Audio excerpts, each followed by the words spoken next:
Here's some shocking new numbers for you, suggesting the true extent of voter fraud across this country. Remember, we've been told by Supreme Courts, by federal courts, by the Democratic Party, that don't worry about those voter ID laws because there's not voter fraud.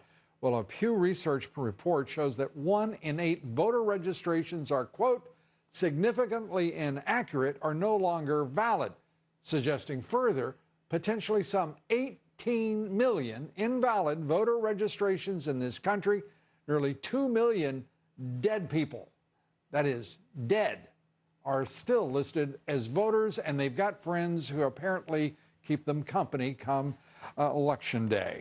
Judicial Watch President Tom Fitton told us, quote, the best solution would be to reform the system. In the long run, more voter ID, citizenship verification. In the short run, the American people should pressure law enforcement to prosecute voting fraud. This can be done at the local, state, and federal level. I would like to be as optimistic as Tom. I'm not. Joining me now, Washington Times staff writer, Fox News contributor, Charlie Hurt. Great to have you with us. Good to be with you, Lou. Thanks. First, the epic proportions of potential voter fraud here, and nothing is being done about it. Donald Trump, to his credit, has said he wants folks to volunteer as poll watchers and observers. What do you think?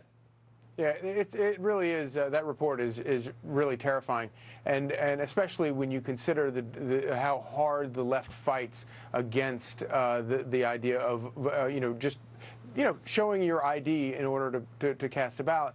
But one of the most cynical arguments that you hear from the left is that, oh, well, it's not that many people are right. Not that many instances of voter fraud. And I'm thinking, my goodness, just one instance is terrible, is unacceptable. Because, of course, any one instance of voter fraud means that another person, their vote is being canceled out by that. And it really is, it undermines the entire, the very heart of what this government is supposed to be about. Well, of course, as WikiLeaks is making clear, that's precisely the intent of the entire Clinton cartel campaign structure and culture.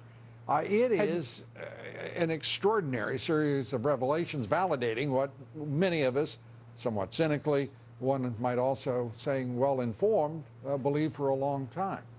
And validating the entire campaign of Donald Trump. When he was talking about how the system is rigged and this is rigged and that's rigged, everybody in the news business, their heads explode. They get so upset because they say it's so reckless to use language like this. And then here we have, in the final days of the election, day after day, thousands of these emails surfacing, being revealed that show that, oh my goodness, there are actual instances where it is being rigged, and then where maybe it isn't rigged, you can bet the Clintons are trying their damn hardest in order to rig it. And it validates everything Donald Trump has been saying. The worst, and and I'm sorry, Charlie, and the national media, the left-wing media, it's all the same. They are synonymous.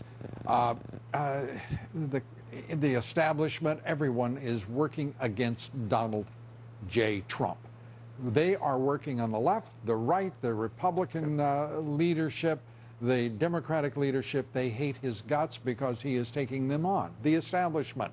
Can he, in your judgment, break through in the next 3 weeks and wrest this power from these orthodoxies who are suffocating this great nation?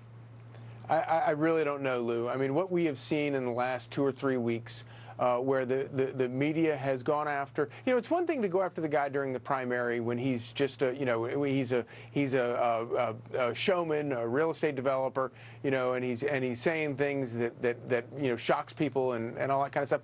But we're talking about the Republican nominee. He represents millions and millions of Americans, and to have him running for public office and to have the media, as you say, it's not just the left-wing media. You have a lot of conservative media as well. Right. To have all the media unified in lockstep to defeat him, to destroy him, and to basically disenfranchise millions and millions of American voters, it's just it's shocking to me. And among them, Republican donors, some of the biggest names, the Speaker of the House acting the fool, and a treacherous, I mean, utterly despicable series of acts on the part of Paul Ryan.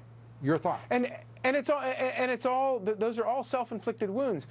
Donald Trump is not, the idea that somehow Donald Trump has become the face of the Republican Party, I really don't buy that. Yes, he's the Republican nominee, but he snatched the nomination away from the Republican Party. He became his own nominee with his own issues. And why it is that people like Paul Ryan want to get involved, unendorsing him and then re-endorsing him, just run your campaign. Just do what you have to do. How about just Don't worry about support the guy. and honor your responsibility as one of the leaders of the party to support the nominee? How ignorant do you have to be be this duplicitous and deceitful? Yeah.